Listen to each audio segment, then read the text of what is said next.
Cease fire पर माने Iran America. Israel बोला लेबनान इसमें शामिल नहीं होगा। ईरान को धमकी देते हुए ट्रंप ने कहा था कि आज रात एक सभ्यता की मौत होने वाली है और वो कभी लौटकर नहीं आ सकेगी। ट्रंप ने ईरानी सभ्यता ही खत्म करने की ठान ली थी, लेकिन अटैक से कुछ घंटों पहले ही ईरान ने ऐसी चाल चली कि ट्रंप भौंचक के रह गए। ईरान की चाल से ईरान इस तरह खींच गए कि मीडिया के सामने आकर बोल पड़े, ये बेईमानी है। जहां ट्रंप ने ईरान पर अटैक करने की तैयारी कर ली थी, वहीं दूसरी तरफ पाकिस्तान अमेरिका के आगे गिड़गिड़ा रहा था।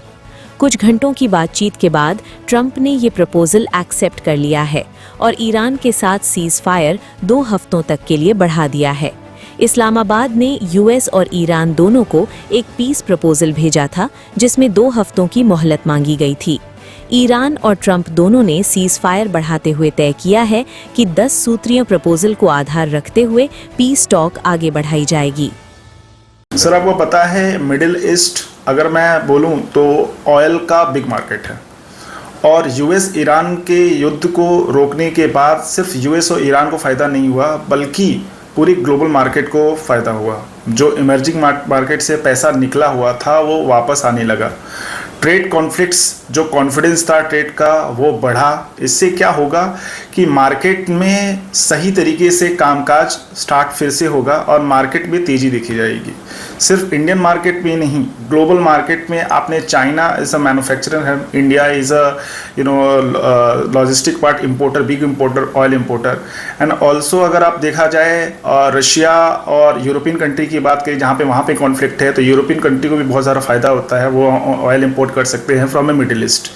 सो इससे सिर्फ एक ही जगह फ़ायदा नहीं, हर एक बिजनेस व्यापार भी, क्योंकि ऑयल एक एनर्जी सोर्स जो है हर बिजनेस को बूस्ट करता है, फ्रॉम इंपोर्ट लेके एक्सपोर्ट तक। हर अमन चैन चाहने वाले इंसान को इस खबर से जो देर रात में आई है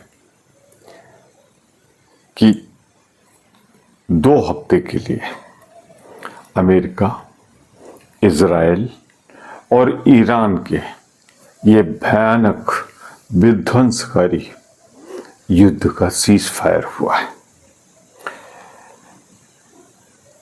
मैं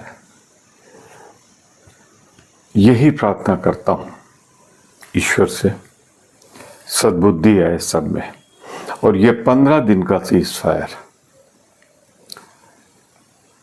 पूरी तरीके से युद्ध विराम में बदल जाए, शांति हो, अमन हो, चैन हो। पर एक हिंदुस्तानी होने के नाते मेरे मन में एक पीड़ा भी है कि भारत के विदेश मंत्री, प्रधानमंत्री जी, विश्वगुरु, पाकिस्तान इस्लामाबाद में 10 तारीख से ये तीनों देश आगे की वार्ता करेंगे, संधि वार्ता में शामिल होंगे। चीन की भी इसमें एक निर्णायक भूमिका है।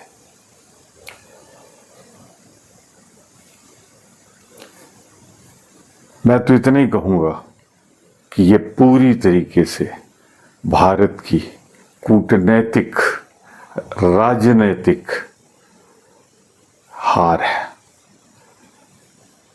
इजराइल को तो अभी पाकिस्तान ने राजनीतिक रूप से, कूटनैतिक रूप से मान्यता भी नहीं दी, फिर भी वार्ता वहां होगी और हम एक स्वर्णिम अवसर को गंवा बैठे।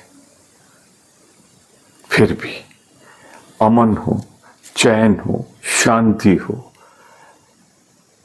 कम से कम ईंधन और ऊर्जा का जो संकट मंडरा रहा है हम पर, उससे हमें मुक्ति मिले, मानवता को मुक्ति मिले, दुनिया को मुक्ति मिले, यह शांति अस्थायी हो।